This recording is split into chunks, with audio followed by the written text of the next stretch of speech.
Hi, everybody. Ready for Super Bowl? Who are you hoping for in terms of winning now? Here we are on the East Coast, so we should theoretically be rooting for the Philadelphia Eagles, but many people love some Patrick. So either way, it should be a good game. It should be a good game, but if you're going to a Super Bowl party, you're going to have to watch yourself. You know, you can pack on 5,000 calories during a Super Bowl party. And I think is it Rihanna?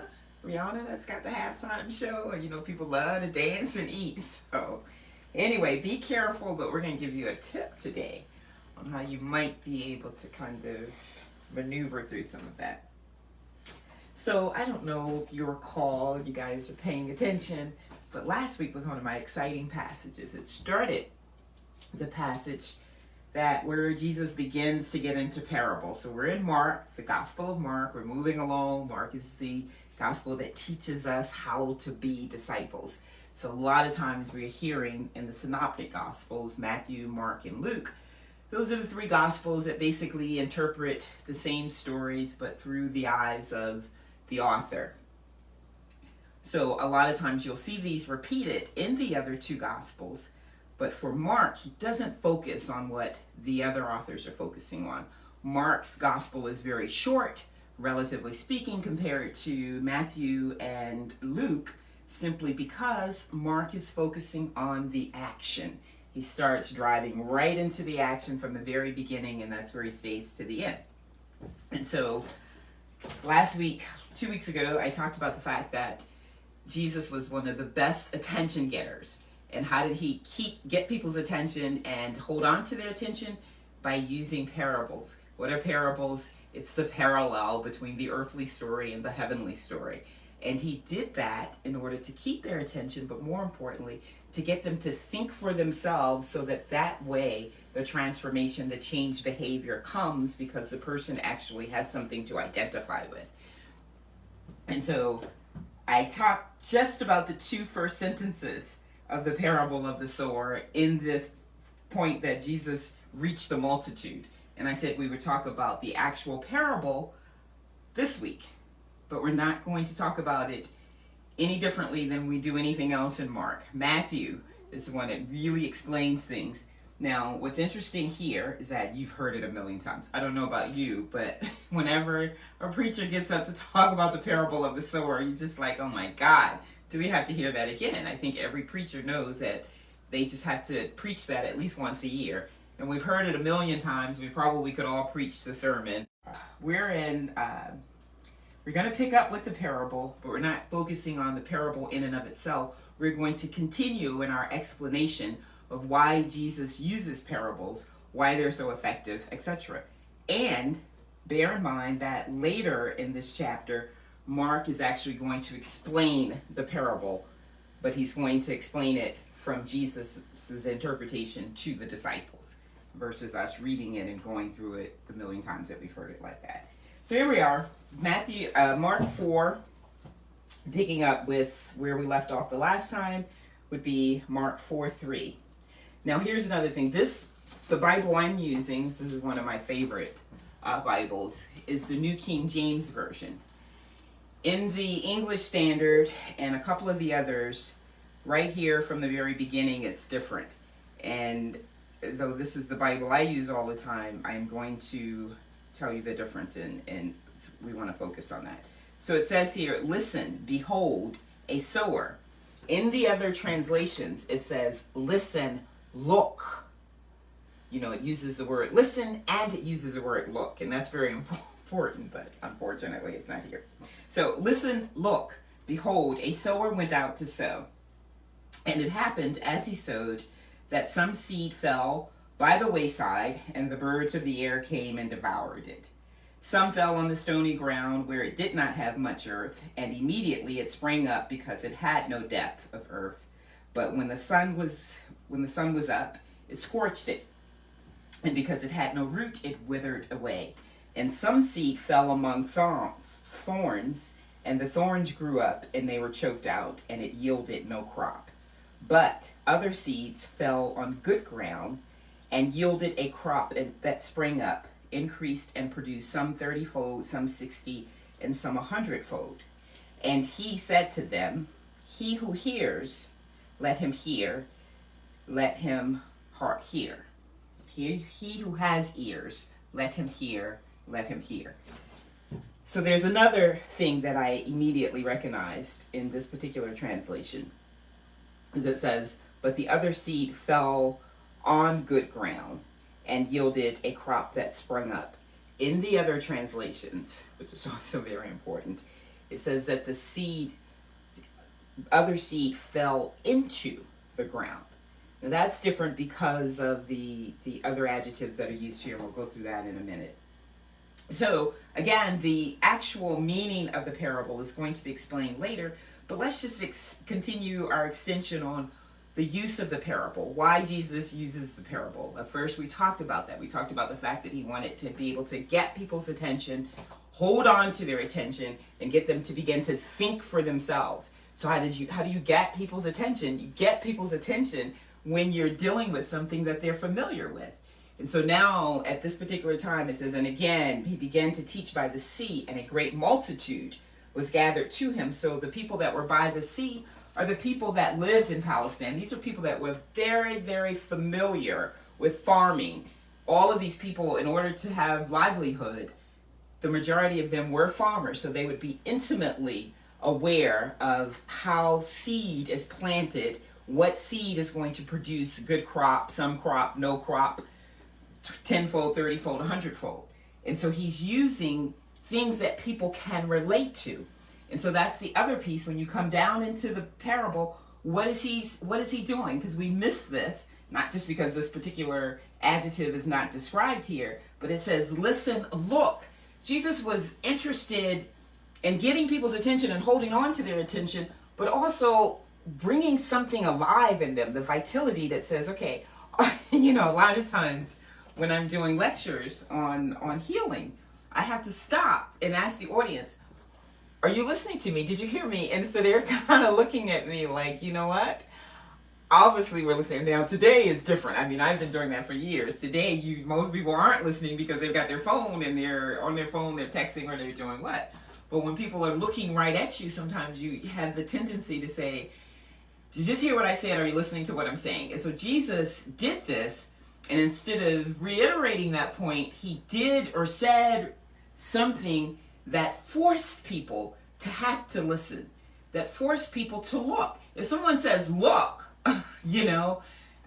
some people, I take that back, because some people will be like, look, I'm telling you something, they'll use that, not necessarily as a verb, but Jesus is, I can imagine in my sanctified imagination, that he's got the multitude here, he's sitting in a boat, and there's a farmer sowing seed right there amongst where they're sitting, off in the way, and he says, look at the farmer that's sowing the seed, And so what better way to begin to show the relationship? That's what Jesus always did. He was taking people where they were in order to get them where he needed them to be. A lot of times, I need you to be well, I want you to be well, so I'm dealing with you there, but how do you get there from where you are? You get there by coming into the kitchen and seeing how we can take you where you are with the items that you have, the things that we're going to use today. 3, 6, 9, 9, really maybe 10 ingredients. And I'd venture to say that of the 10 ingredients, all of you have 7 of them in your kitchen.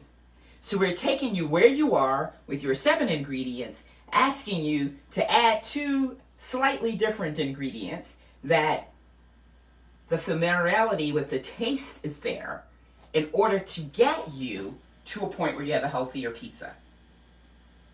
Does that make sense? And that is what Jesus was doing.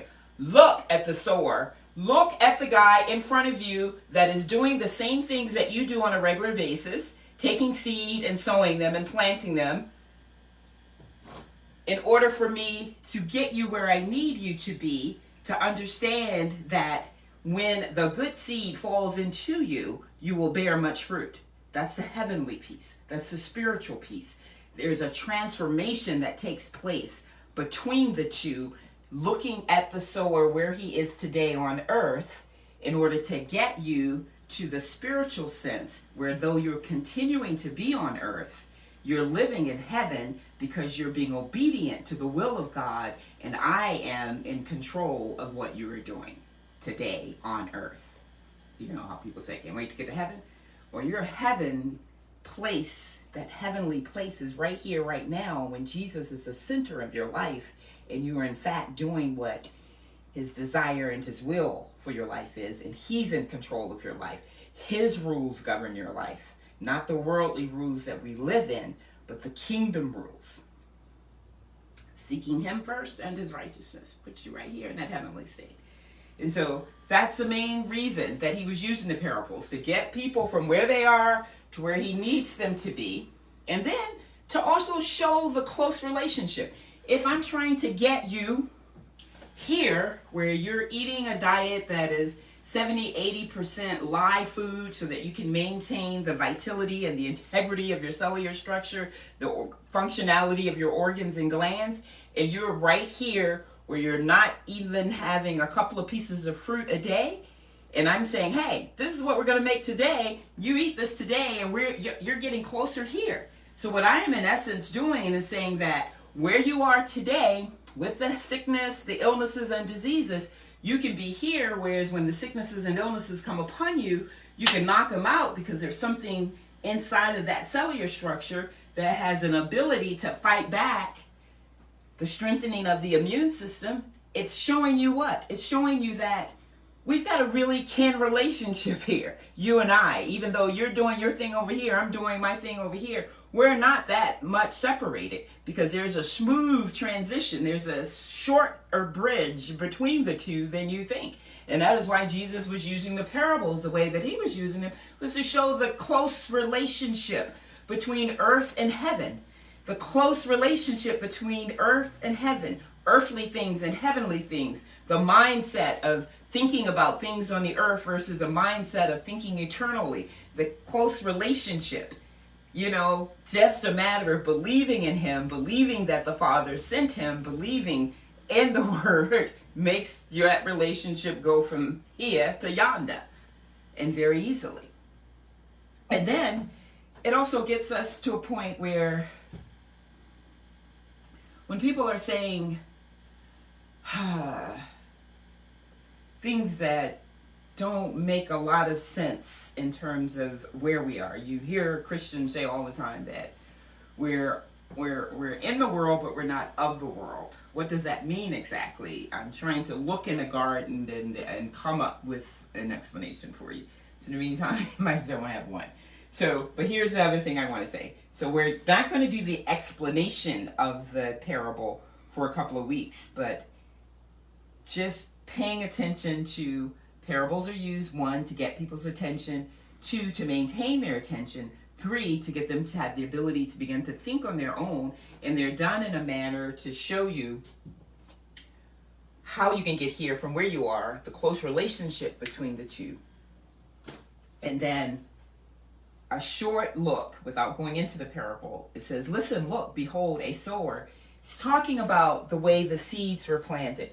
First of all, we all know without getting into the rocky soil or the variations of the soil, but look at how one was planted along the road. One was planted along the road. Some fell by the wayside, along the road. Some fell on the stony road. Some fell in, and then the within. And so those different ways that the Word of God comes upon you. Is it something that's there around you? You've come into a church, but the Word is not falling into you.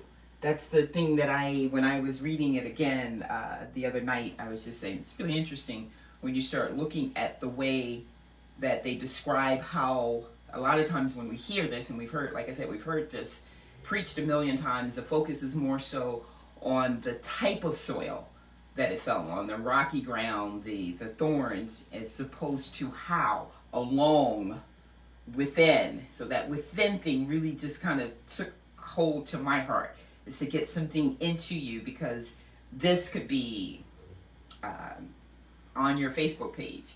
and it's there, and you scroll it and you see it and you can pay attention to points of it, you can look at the food, but is it connecting inside? And that's what we're trying to do, is we're trying to get it in you so that it controls you to do something differently. You know, my heart was just on a different beat drum the other day when someone did a lecture at Mount Lebanon Baptist Church a couple of weeks ago, and we did the salad demonstration, and I can't tell you how many times I've done the salad thing for you guys, and I'm like, send me your pictures, try the salad.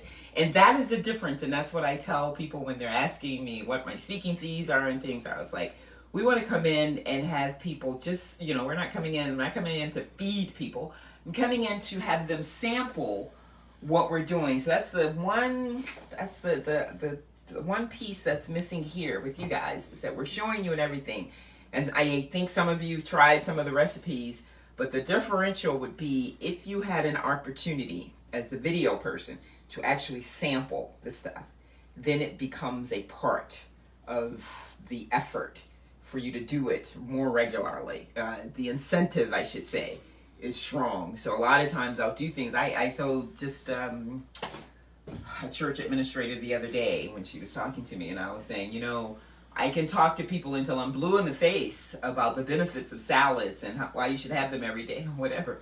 But when I come and people are actually able to taste the salad after listening to how all of the various ingredients in the salad have a tremendous influence in terms of just changing your how you feel. Almost, you eat a salad, you can have a migraine, you could have some body aches and ills or whatever. You eat one of our salads and then immediately, before you're even done with the salad, you just feel better. You know, that's the power of natural foods in terms of healing. And so when we just give people like a little 2-ounce sample, you know, it's just amazing how people are just like coming back. Where can I have some more?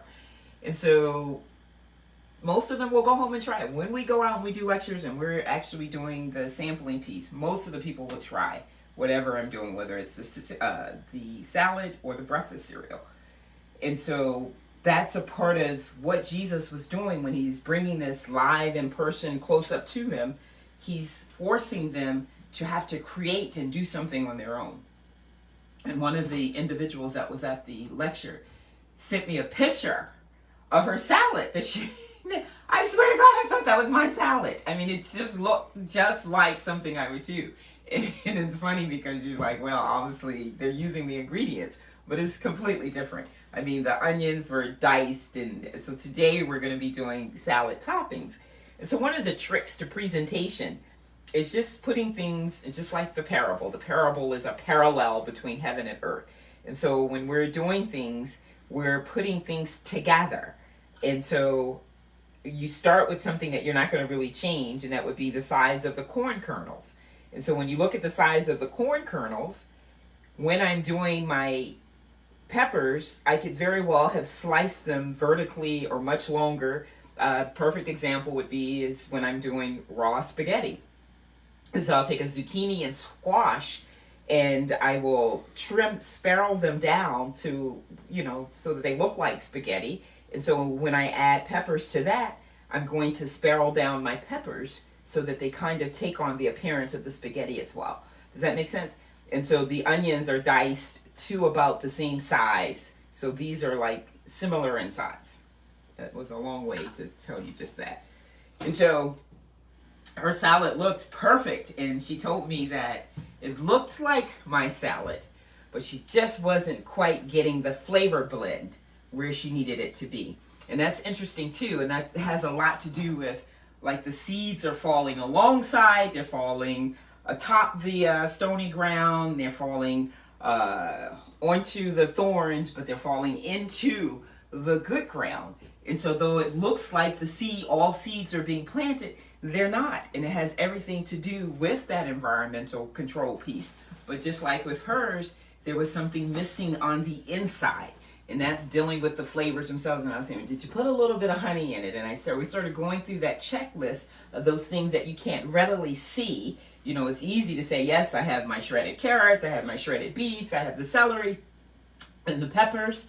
But what are you doing? And then when you get your tomatoes, sometimes you want to chop the tomatoes and just let them sit, not like marinate for an hour or something, but just let them sit in a little bit of olive oil with the Italian seasonings. And when those three just kind of mitigate together, it gives it a whole different vibe in terms of the flavor, and just a tad bit of jalapeno pepper. So we kind of went through some things, and then when she emailed me back and was a couple of days, and it was like, wow, you know, it made all the difference in the world, which also tells me that she's doing this on a daily basis. And that is what I tell people also as we're moving into this cooking piece, is that, you know, because people will inbox me, it's like, well, what's the recipe, or how much of this you're using, how much of that. If I'm not telling you, I mean, there's some things I'll be like, you know, just use about a teaspoon of this or something. But most times I'm not. I don't know how many onions you want on your salad. I don't know how many peppers. I don't know if you like corn at all. I don't know if you want any olives on it, you know. So it's what you want to do. That's a great thing about raw food. It usually is, how much do I have left in the refrigerator? How much fresh cilantro do I have? Where half of it's wilted and half of it's not. So that's how much I'm going to use that day. So today, all we're going to do is help you get prepared for Super Bowl weekend. I was going to actually show you how to make some sweet stuff because people are usually snacking, and we're going to do some barbecue. We're going to do some barbecue kale chips and some cheesy garlicky kale chips. And that's really just making the raw sauce and taking raw kale and putting it in there and putting some grounded sunflower seeds to get everything to stick, and putting it onto the dehydrator. Well, my dehydrator flipped when I was pulling it down from the shelf. It flipped over and just cracked all open on the top, and it's just way too much. And I've been able to work with it, put a piece of tape on it until I can make up my mind whether or not I want the stainless steel new dehydrator. For the last 6 months, I've been trying to determine, you know, I need another. This is my second leg dehydrator. My primary one had an accident last summer, and I started using this one, and I just haven't made that decision yet. And I don't like to rush on things that I'm doing that I'm going to be using so much, because there's some new stuff out there that I might want to try. And then I says, well, I'll just show you how to do the sweet part, the dessert. And my darn food processor fell when I went to get it. And that's why you don't like these new things, the little cheapies. When I had my old Cuisinart, it was so heavy.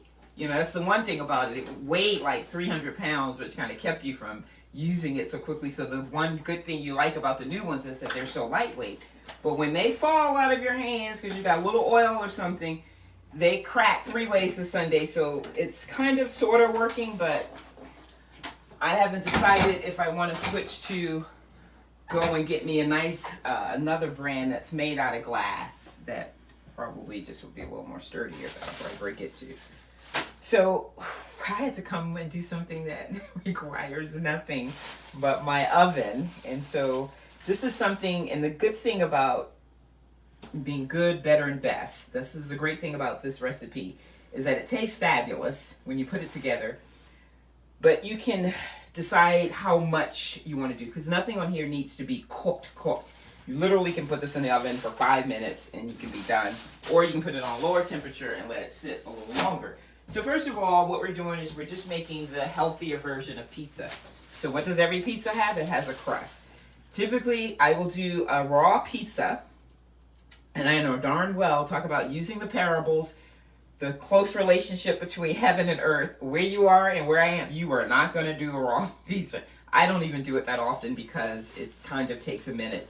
You know, sometimes if I have a lot of raw crust already done. So we make our crust for the raw pizza out of carrot pulp, grinded sunflower, and flax seeds. You just have to kind of go through it 2 or 3 times through the food processor to get it to yield the texture of dough, and then put it on a dehydrator for 13 hours, and then it's fabulous. Once you go from there, you're using a lot of these toppings, and what I would do is I would put olives and onions and things and let them marinate in olive oil with a tad bit of either tamari or sea salt, and then just, you know, take the bread out, and we'd make a fancy tomato paste and a fancy cheese with garlic and peppercorns and cashews and macadamia nuts. It's just amazing, and I was going to make that for you because that's great if you're having parties. You want to take some celery sticks, some broccoli. Talk about making folks that don't really want to eat vegetables. because they would be using a lot of sticks, you know, just short of putting their finger in the cheese sauce. That cheese sauce is fabulous. I've made it for lots of folks that can't spell vegan. So you start, this is one of the better breads that are out there in terms of a dough. The whole cauliflower dough thing, I mean, we just, you know, if you're going to go a little bit better, then you want some flavor or some, because I'm not down too much. I'm not care about the cauliflower crust. I'm not all excited about it. So this has been on the market for years. You get it from the health food store or someplace like Whole Foods, and it's just whole wheat lavish. Now here's the thing, and so a lot of times I will eat this raw. I would just fill it with some raw vegetables and eat it. Typically people will put it in the oven for a few minutes. So here's the thing, because we were talking about ingredients, we had a doctor that came to Mount Jezreel the other morning and spoke for 15 minutes on just doing some things differently, and I had a short conversation with him afterwards. We were talking about the ingredients and things that's killing people, where sugar is usually the second ingredient on anything. Now, he had a picture of Honey Nut Cheerios up there, and I thought he was going to talk about the fact that that's enriched flour, but he was really focusing more so on the serving sizes. And a lot of times, you know, people will eat a half a box of cereal, and then you have to multiply that out by the nutritional value. So here's the thing, though, is that this says whole wheat, but don't be fooled. A lot of things, most things that say whole wheat, when you flip them over, right after whole wheat, in parentheses, you'll see enriched flour. And whether it's for whole wheat or anything, and that's one of the main things, and that's what you really need to do, is do a session on reading labels. But when you see enriched anything, you need to put it back. And you will be surprised at a lot of the items that are usually touted or making one believe that they're healthy are usually enriched something.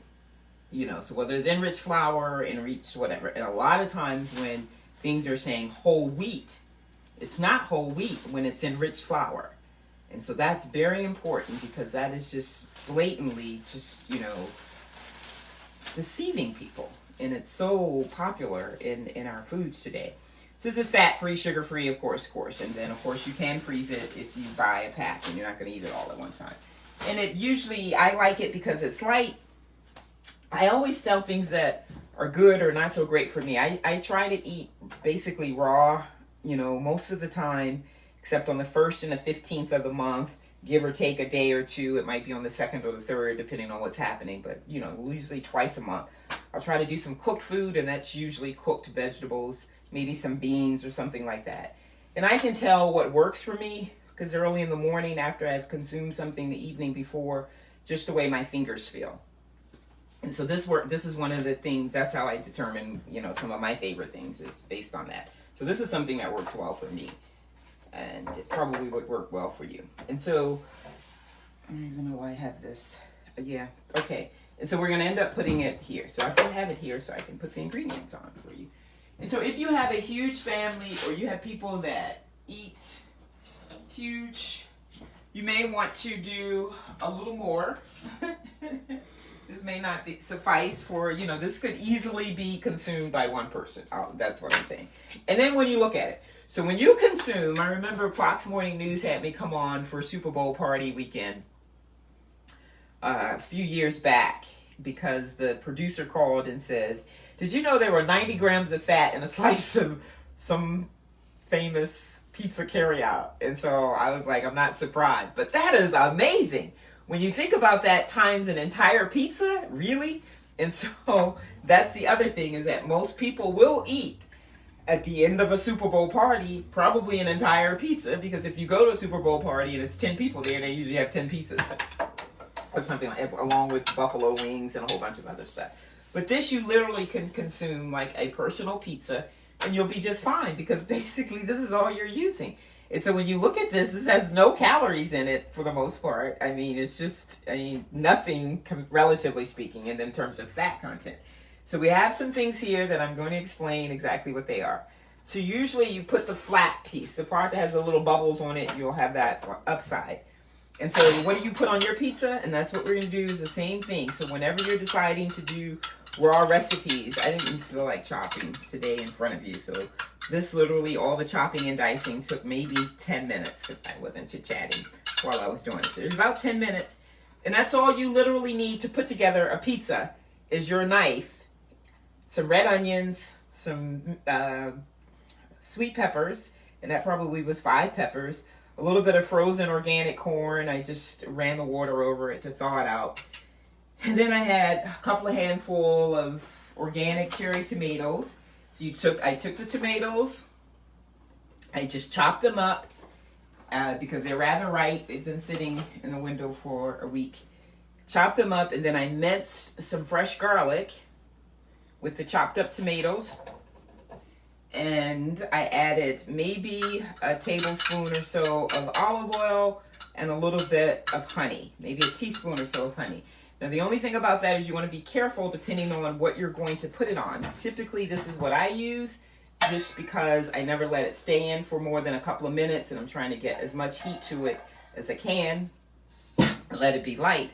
But if you put too much oil or honey in there, then you're going to have a mess in your oven. So that is what we're going to do. We're going to start with some tomato paste because that is how you do pizza. And so the difference, do you know what's happening with the tomato sauce that you're getting on your pizzas? Most of them for that sugar piece, you know, so when you're learning how to cook and you're doing things and you want it to have a balance and to taste well, you've got to have the sweet, the sour, the fat. And so for that sweet factor in regular tomato paste, yeah, you're getting some tomatoes maybe in there. They may not even be real tomatoes. But it's sugar that's giving some kind of way it's sugar. So when we do our real raw pizza, we'll put tomatoes in a blender with dates to sweeten it and to thicken it so that you have more like a tomato paste. But see how this is coming out? You don't need more than that. I mean, some people go through a whole bunch of stuff. You just take 2 ripened tomatoes and literally just mash them, and you've got more than a sufficient tomato paste. I mean, you don't need a paste on a pizza. What are you trying to eat? Do you want your pizza to taste like tomato paste? Which is what, if you've not been accustomed to fresh tomatoes, that's what you are getting when you eat the regular pizza, because it usually is tomato paste that comes out of a can. Okay? So that's our and you can smell. Can you smell the tomatoes? Yeah, you can smell the tomatoes. I mean, you can smell it. You can smell the fresh garlic. So what are we doing here? We have a red food that's good for circulating. Red foods move the blood. We have fresh garlic, which kills bacteria inside of the system. We have a tad bit of olive oil, which is going to lubricate our joints and keep us from being too stiff, and all the other medicinal properties associated with olive oil from your Mediterranean diet. So then we start with that. So then here's a trick, another trick. That's why you want to hang out with me. So Daiya is a good non-dairy kind of thing. So this is like a mozzarella type. 1 slice is 5 grams of fat, only 5 grams of carbohydrates, less than 6% of the sodium, only 60 calories. So when you think about the type of cheese that's used on a regular pizza, that's where that 90 grams of fat is coming from. So what you can do is take the sliced cheese, because when you think about pizza, you think tomatoey, cheesy. And so what we're going to do is we'll start here. This is the trick to having your pizza taste like the pizza that comes from the pizza parlor.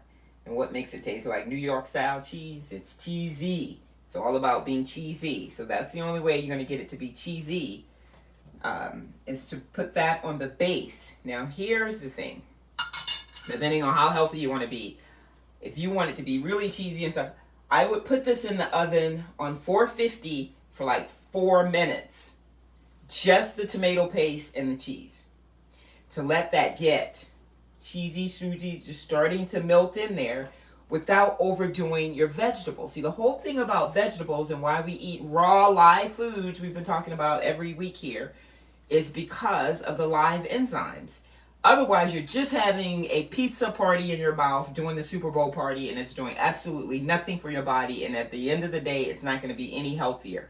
So this is the way that you make it healthier, by just putting this in the oven on 450 for about 5-10 minutes max. Then come back, pull it out, and add your vegetables that are going to have the live flavor to it without the overkill. Drop the oven down to about 300, 350, or you can leave it at 450, it doesn't matter, but you're only going to stick this in there for a hot minute after you've put that on.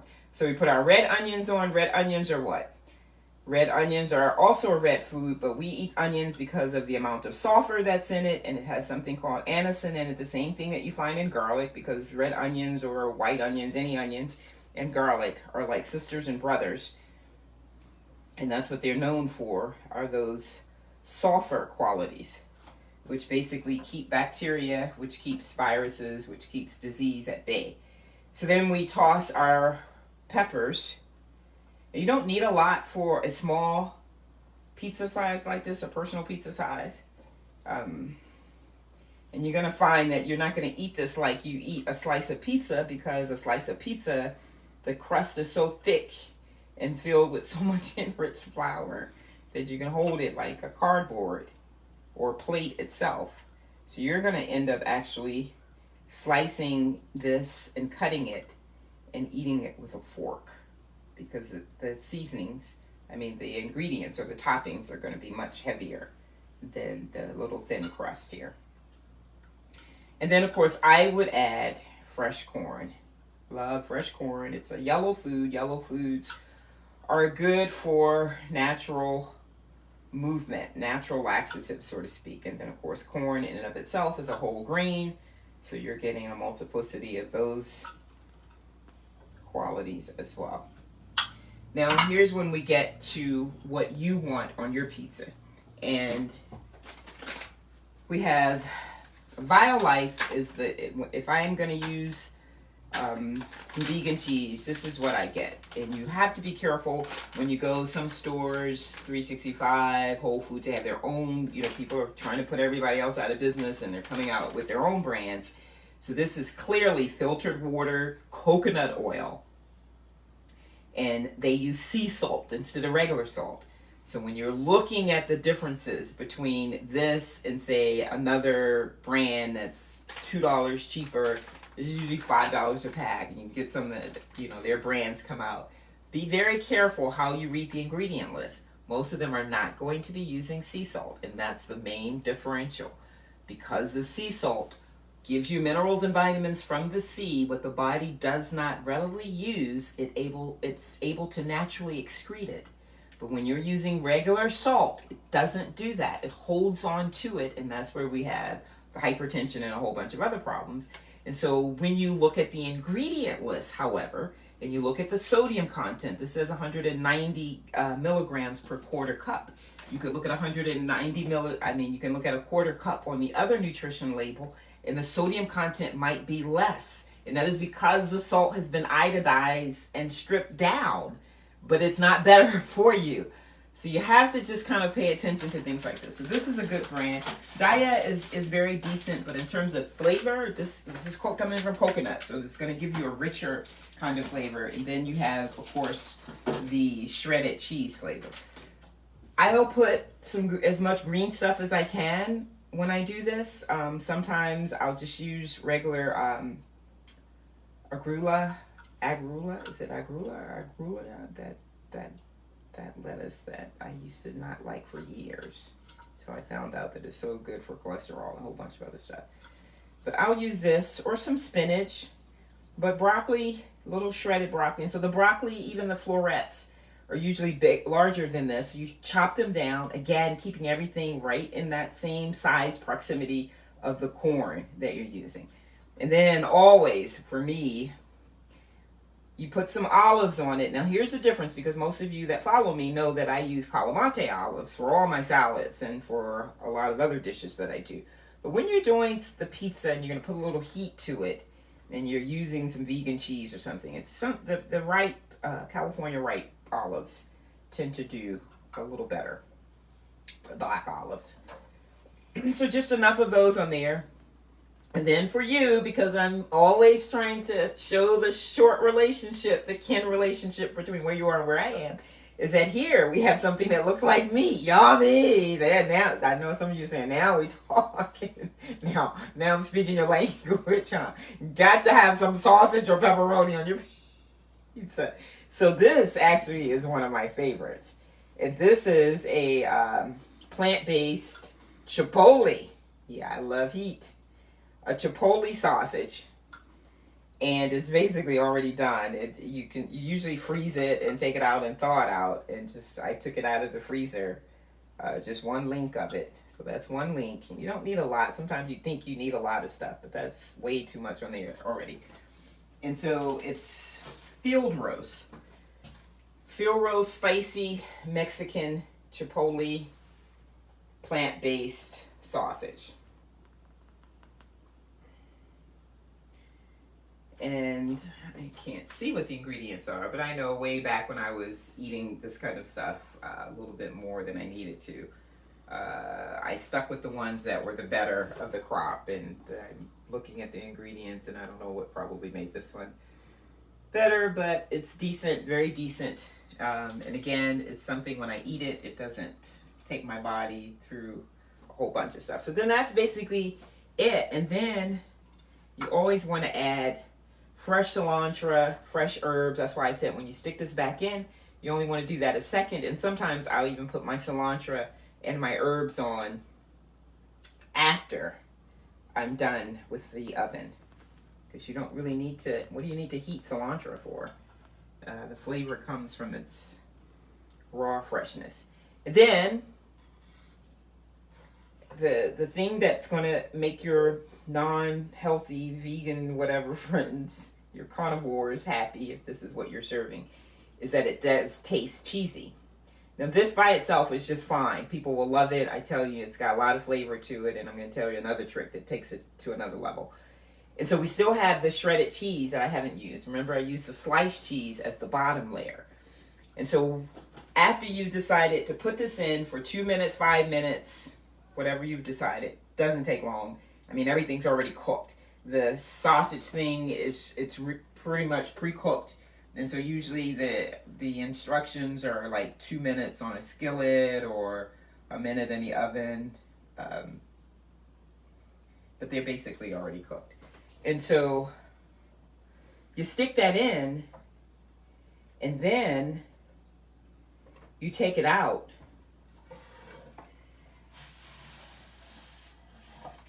And you put the shredded cheese on it and stick it under the bottom of the stove where the flame is, I guess that's the broiler piece. And then that way, just to let it kind of sort of melt on it. And that's it. But you don't want to overdo that either. And so that's it. And so I can't show you that because I'm going to do the same thing. I'm going to put this in there for a couple of minutes. After I heat it up, I'm not going to eat it until later anyway. I'm going to have my salad first. And so I'll stick it in.